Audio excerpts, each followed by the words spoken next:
ಮಾನವನ ಹೃದಯವನ್ನು ಅತ್ಯಂತ ನಿಧಾನವಾಗಿ ನಾಶ ಮಾಡೋ ವಿಷ ಯಾವುದು ಗೊತ್ತಾ? ಚಿಂತೆ.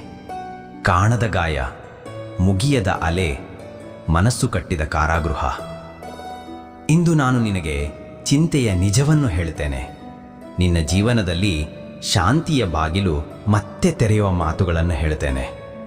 ಅದಕ್ಕಿಂತ ಮುಂಚೆ ಚಾನೆಲನ್ನು ಸಬ್ಸ್ಕ್ರೈಬ್ ಮಾಡಿಕೊಳ್ಳಿ. ಪಾರ್ಥ, ಮಾನವನು ಚಿಂತೆಯೊಳಗೆ ಬೀಳುವುದು ಎರಡು ಕಾರಣಕ್ಕೆ. ಒಂದು, ಏನು ಆಗುತ್ತದೋ ಎಂಬ ಭಯ.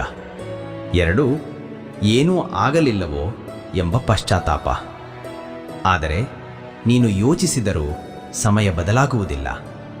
ನೀನು ಭಯಪಟ್ಟರೂ ಫಲ ಬದಲಾಗುವುದಿಲ್ಲ. ಕುರುಕ್ಷೇತ್ರದಲ್ಲಿ ನೀನೇ ನನಗೆ ಹೇಳಿಲ್ಲಲ್ಲವೇ, ಕೃಷ್ಣ, ನನ್ನಿಂದ ಆಗುವುದಿಲ್ಲ.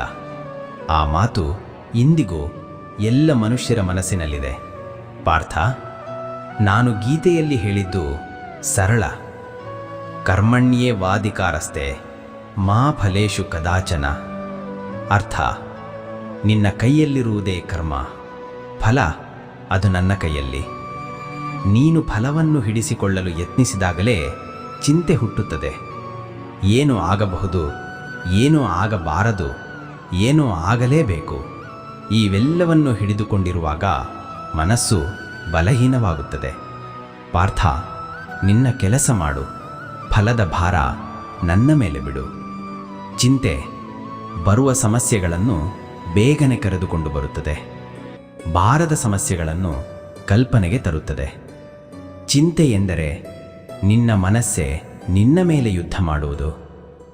ತೋಚದ ಭಯ, ಇಲ್ಲದ ದುಃಖ, ಕಾಣದ ಅಪಾಯ, ಇವೆಲ್ಲವನ್ನು ಮನಸ್ಸು ರಚಿಸುತ್ತದೆ. ಪಾರ್ಥ, ಗಮನಿಸು. ಚಿಂತೆ ಇರುವಲ್ಲಿ ಬುದ್ಧಿ ನಿಂತು ಹೋಗುತ್ತದೆ. ಬುದ್ಧಿ ನಿಂತಲ್ಲಿ ನಿರ್ಧಾರ ನಾಶವಾಗುತ್ತದೆ. ನಿರ್ಧಾರ ನಾಶವಾದರೆ ಜೀವನ ದಿಕ್ಕು ಕಳೆದುಕೊಳ್ಳುತ್ತದೆ. ಒಂದು, ವರ್ತಮಾನದಲ್ಲಿ ಜೀವಿಸು. ಭೂತದಲ್ಲಿ ಬಿದ್ದುಕೊಳ್ಳಬೇಡ. ಭವಿಷ್ಯಕ್ಕೆ ಓಡಾಡಬೇಡ.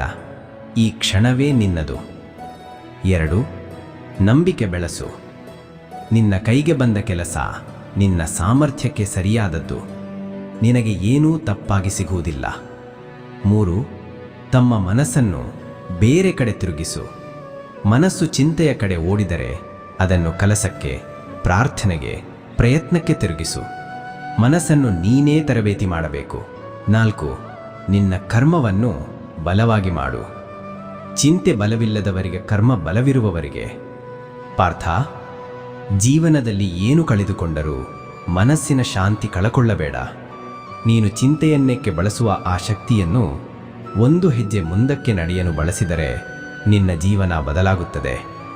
ನೆನಪಿಟ್ಟುಕೋ, ಚಿಂತೆ ಸಮಸ್ಯೆಯನ್ನು ಪರಿಹರಿಸುವುದಿಲ್ಲ, ಆದರೆ ನಿನ್ನ ಶಕ್ತಿಯನ್ನು ಪರಿಹರಿಸುತ್ತದೆ. ನನ್ನ ಮೇಲೆ ನಂಬಿಕೆ ಇಟ್ಟು ಒಂದು ಹೆಜ್ಜೆ ಹಾಕು. ಉಳಿದ ದಾರಿ ನಾನು ತೆಗೆಯುತ್ತೇನೆ. ಪಾರ್ಥ, ಚಿಂತೆ ಬಿಡು, ಕರ್ಮ ಮಾಡು, ನಂಬಿಕೆ ಇಡು. ನಿನ್ನ ಜೀವನ ಪ್ರಕಾಶವಾಗುತ್ತದೆ.